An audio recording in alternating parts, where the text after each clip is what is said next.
back here on Brent Youth Radio, and that was Alexis Jordan, and following that was Alicia Dixon featuring Jay Sean with Every Little Part of Me. Now guys, today I'm looking at gun and knife crime, and I think it's only fair for me to balance up the argument by looking at the figures. Now the Metropolitan Police statistics show that overall gun crime has fallen by 16.6% from April to December last year compared to the previous year. And that incidents involving violence against the person like murder, harassment, common assault, ABH, GBH, etc. was reportedly down 2.4%. Balance that, however, with the startling fact that every week in London, around 50, that's 50 teenagers are victims of knife crime, and that's the ones that we know about. The British Crime Survey report revealed that police recorded 33,566 knife offences in the last year, which is a staggering amount, but however, apparently it's a fall of 7%. During the same period, they recorded 4,700 people who required hospital treatment for stab wounds. Again, a small reduction, but I still think the number is extremely high. Now personally, I think that the research and the statistics, they fail to pin down or reflect the common denominator, and that being that the percentage of young people carrying knives and actually willing to use them is extremely high. The police may have warned us about the falling age of the victims and the perpetrators, but I think what they've done is they've failed to flag up the fact that a lot of the attacks go unreported, either because people are scared or through fear, or just because the attack is gang related, so you can be looking at them retaliating at some point. Being realistic, guys, I don't think we need the statistics to tell us the seriousness of this pandemic. The precocity of knife users is definitely obvious. On the 27th of March 2010, Godwin Lawson, 17 from Enfield, was captured on CCTV staggering and collapsing in Stamford Hill after being stabbed once through the front of his chest, straight into his heart.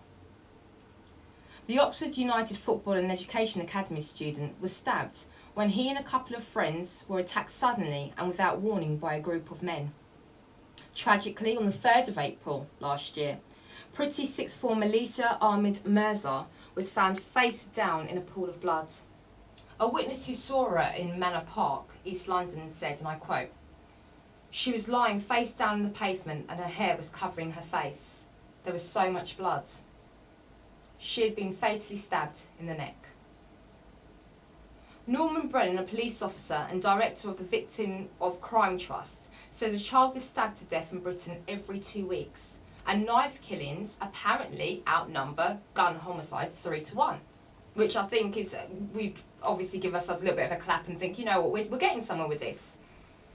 However, then you get the tragic reports of incidents such as the brutal slaughter of Charlie Wright, 17, on April the 23rd last year. At 2 a.m. that morning, emergency services were called to Park Mews in Calvert Road after a neighbour heard a gunshot. Charlie Wright, a student from Eltham, had been shot in the face, guys, and he was pronounced dead at the scene.